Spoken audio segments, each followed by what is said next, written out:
Well, we are live in California now with Erol Morkoc, a senior Republican spokesperson. Let's jump into this feud between former ally, that's Marjorie Taylor Greene. Now, good to have you this weekend, Erol Morkoc. What role do you think the Jeffrey Epstein files play in this feud, and how might their release impact U.S. politics and international relations as a party spokesperson? I think the Jeffrey Epstein files are probably the crux of the straw that broke the camel's back for Marjorie Taylor Greene. She, is a very emotional person. The way that she approaches things has been, very avant-garde, very aggressive.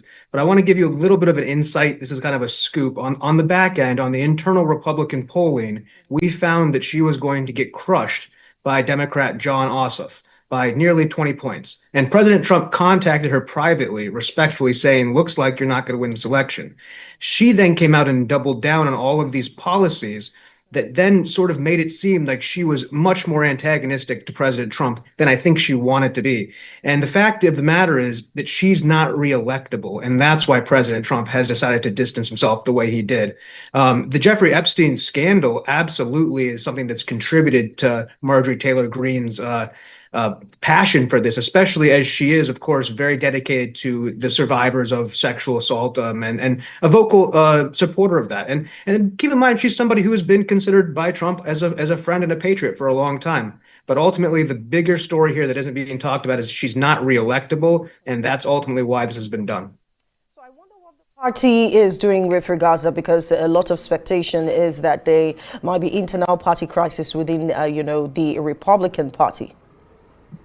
Yes, and there is a big tent in the Republican Party, and we have a lot of diverse opinions, much more than on the left. There's very scattered plots if you look at the data plots for ideological differences in the Republican Party. Now, this is healthy as long as we are able to solve these differences between elections. Losing those races in the last governor's races in Virginia and New Jersey, that looked bad for us, but we were supposed to lose those. But the infighting is something that we shouldn't shy away from. It shows that we're a real party. The Democrats haven't had a primary since 2008, and we have all of the power, and we still have debate and discourse and disagreement. It shows it's a real party, but it also shows that it's not completely unified, and this is a really good opportunity for the Democrats to seize on this opportunity going into 2026. I'm wondering, you're saying seize the opportunity for Democrats. I mean, that is totally opposed to what I think you would say. But let me go into the Epstein files now. Why is Trump, so opposed to releasing the Epstein files, and what does he have to hide? If there's anything out there that he's not, involved with, the Epstein whole saga and drama, why not, just let the White House release the files? I think that there's a multifaceted way to look at it. And I'm not trying to run interference for President Trump. He can speak for himself. But in a couple of situations I've noticed when he was very upset responding to a reporter asking about the Epstein files, the clip that went viral, why are you guys still talking about this? Well, at that time in U.S. politics, there had been 16, 17 girls who had been killed in a flash flood, and he was doing a press conference for that. That audio clip traveled immensely, and it made it seem like President Trump dismissed the Epstein files as though that they were a conspiracy against him. And I think in many ways he feels that they're being used to overshadow the achievements of his administration. Ultimately, Donald Trump appears in the Epstein files being talked about as Epstein hates him, Epstein thinks he's a dangerous person, and Epstein fears that he would out him. About some of the stuff regarding the FBI. The FBI has come out and said that Donald Trump was actually a confidential informant against Jeffrey Epstein back in 2018, giving for his first trial. Also, Donald Trump brought up Epstein's Island in 2015. So a guilty man, somebody who's ever associated with it, wouldn't bring it up in this way. He never went to the island, unlike Larry Summers, unlike Bill Clinton, unlike a lot of very important people, Prince Andrew. And ultimately, he feels that the distraction is a hoax. And I think that ultimately this has been a bad public relations push by the White House by not making that message clear. Because as these messages come out, you see that everybody in these messages, there's not a single thing implicating Donald Trump doing anything wrong. And anybody who's been around or anything who's talked about it, including Jeffrey Epstein, said he never had any idea. He never came into our island, never was part of that. And so I think ultimately it exonerates President Trump, but President Trump's personality and the way he deals with it ultimately has drawn it back on him in a Streisand effect. It's been a little bit of a misstep by the administration, but President Trump is completely innocent, and that is what vindicates him completely over all these other people who actually did interact with Jeffrey Epstein and actually did go to his despicable island. You see, that's the reason why a lot of people, I mean, a lot of staunch supporters of Trump would, they're clamoring for, the release of the Epstein files so that once and for all, that Trump is actually innocent. But then what implications, since you're a party spokesperson, what implication does this rift have for Republican Party's internal dynamics and its chances in the 2026 midterm elections? You mentioned earlier that it's a good opportunity for Democrats to, hop in and take advantage of this. And it's surprising. Right. I would go back to that sentiment, because ultimately the nuanced, complex explanations that anybody wants to give about, in America, if you're legally in a situation, you're being legally investigated, they investigate you and you did nothing wrong. They said you're completely innocent. Well, your name's in those files. And so in our court system, these files are sealed to protect people's innocents who were investigated. If you release the files, all those names will be leaked. Myself and most Americans say, so what? Do it, even though it's not in the legal cards. But in the way elections work, in the way midterms work, it doesn't matter what the law is. It doesn't matter if I sit here and give a logical explanation. It matters that the files weren't released. Donald Trump's admin, Pam Bondi, came out with that binder. I've got the files that are on my desk. We're going to release them.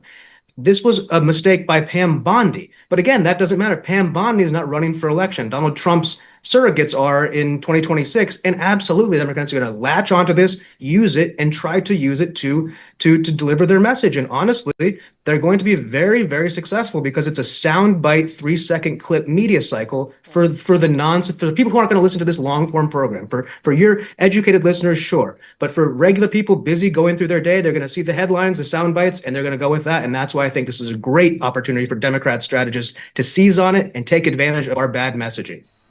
So how do you respond to critics who say Trump's attack on Green is a sign of weakness and division within the Republican Party? I know you've acknowledged that there is some sort of a back and forth in the Republican Party, but what do you say to critics who say that's, this is a weak sign coming from, Donald Trump? I would push back on the complete ideology that a weak president would be somebody who keeps their mouth shut. So Marjorie Taylor Greene, she was loyal. She was there for me. Even though she's going to lose this next election, I'm going to, be okay with that. Well, he's the party boss. He's the head of the Republican Party. And ultimately, in the end, he's not the whip, but he's the one who's going to drive these results. He's going to barnstorm on the campaign trail in 2026 because the party without Donald Trump right now is not strong enough to win elections with Trump as the president, because you can't run as a non-Trump Republican as is being shown. And so what I really think is it shows the strength of the Republican Party and our willingness to change out people who had been, and that's a very Trumpian thing to do, by the way. In business, you're as useful to Donald Trump until the minute you're not. And in sports, with professional athletes, they're the first to tell you you're as good as the last game you played. And when you live in that high stakes, high results arena, Marjorie Taylor Greene eventually wasn't able to deliver for the president in terms of bringing in those votes. And that is why we had to ultimately remove her from the situation. Is there a path back for her? I don't think so. I think she's burned enough bridges. But on a personal note, I don't think she is an evil person or somebody who wished bad on the Republican Party. She overlived her usefulness and she got a little bit too big for her britches, we say, a little bit too arrogant towards the situation. She doesn't realize that President Trump is fighting a 10-dimensional warfare. We have a border that has been shut down, so many incredible achievements by electing President Trump, and to nitpick him on one or two small things while he's running this great global game that eventually crossed a line, and she needs to respect his authority. She did not do that. And the next person who comes in hopefully will, because right now it's Trump's party until the end of his term. And like it or loathe it, that's the situation. So are we saying now, Erol, that she is currently out of the party, out of the way as a candidate for Republicans? Is that what you're saying? It's a really interesting moment. We're in that eye of the hurricane right now, where will she try to hang on? Does she have enough financial support? Will there be potentially an attempt to primary her? Or will she see the writing on the wall that already again, we have the secret poll behind the curtains, internal politics of the GOP. We proved that she has almost no chance of defeating John Ossoff, who is a very strong candidate, a very much more moderate guy, than Marjorie Taylor Greene. She was a tremendous candidate in her window of opportunity. But, politics change, winds of time change, and ultimately we're probably going to have to move on from her. And she'll probably make a very good career in the media because I think she has a lot to say and a lot of really good opinions, even though they might not be aligning with the goals of our country right now. Now, let's talk about her safety. I mean, as we talk about this, you've talked about how passionate she is. I've talked about even your relationship with her. But do you think Trump's criticism of her has contributed to the threats she's receiving? And should he take responsibility for his words? Should the Republican Party be concerned about her safety? And would they provide her the adequate protection? I mean...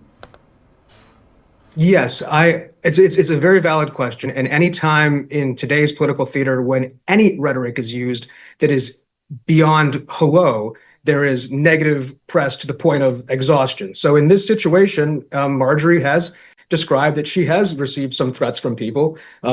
Being called a traitor, obviously, is something that probably hurts her feelings. And, there are people out there who are going to act on these things, as we've seen with the murders of Charlie Kirk or other prominent people who are killed by evil people who act on impulses. Now, she is a sitting member of Congress. She does have good security.